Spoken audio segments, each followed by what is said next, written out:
A Fundação do Desporto é uma entidade com cerca de 28 anos. Ela foi fundada em 1995, na sequência dos Jogos Olímpicos de 1992 em Barcelona, e pegando um pouco no exemplo que nos vinha de Espanha e da experiência que os próprios espanhóis tiveram para abordar, digamos assim, esse grande evento desportivo. E visou, numa primeira fase, captar investimento privado para complementar, digamos assim, aquilo que era o apoio público e das políticas públicas do Estado ao movimento associativo. E, portanto, viveu uns primeiros anos com algumas dificuldades, necessariamente, porque tinha que necessariamente captar o interesse do empresariado e do setor privado. Depois, já cerca de 10, 15 anos após, ganhou alguma relevância e bastante visibilidade quando da construção da Rede Nacional de Centros de Alto Rendimento, porque foi a entidade escolhida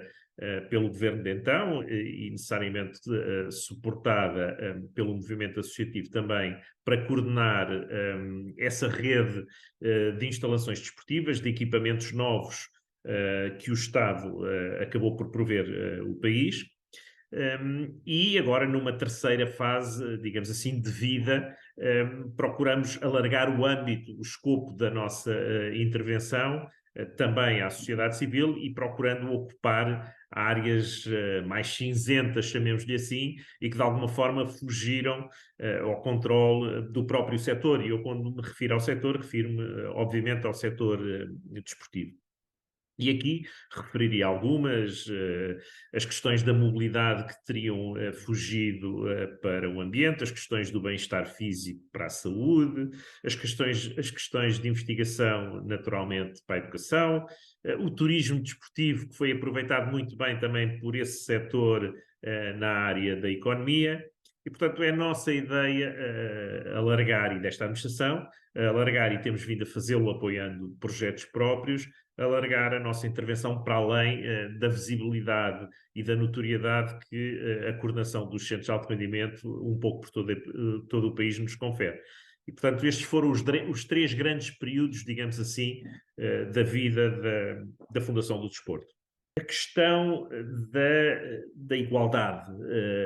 e da paridade, e não me refiro apenas às questões de género entre homem e mulher, que tem vindo a evoluir e a evoluir de uma forma muito positiva, e o esforço de várias entidades, instituições, é enorme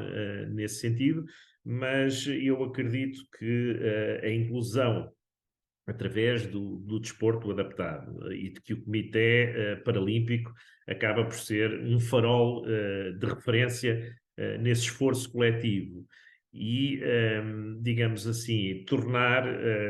o desporto um setor mais igual em todos os sentidos, em que as minorias não se sintam tão afastadas daquilo que é a opinião corrente e de alguma forma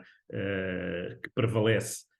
também no desporto, tem sido o nosso principal foco. E, portanto, nessa lógica de inclusão e de tornar o desporto mais igual, eu penso que o melhor exemplo que podemos dar foi o esforço recente que um conjunto alargado de autarquias em sintonia com a própria Fundação do Desporto, mas principalmente em harmonia com aquilo que foi a solidariedade que o país prestou e revelou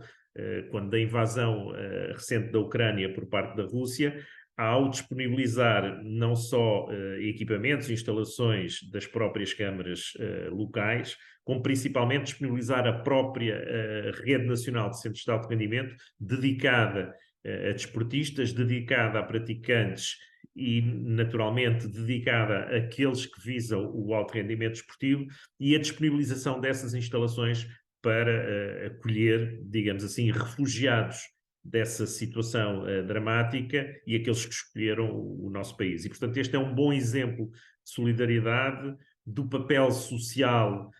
que a Fundação do Desporto pode desempenhar e da forma como a ligação às autarquias, ao poder local e em particular às câmaras que titulam e são proprietárias desses equipamentos desportivos, revelaram no momento de crise e no momento de necessidade para um país europeu e um país soberano como é a Ucrânia. E, portanto, eu julgo que foi uma prova de vitalidade também do setor. E, portanto, aqui o desporto tomou a vanguarda, digamos assim, nesse exemplo que devia e pôde dar e continuará a dar enquanto for possível e dentro da nossa capacidade e dos meios disponíveis.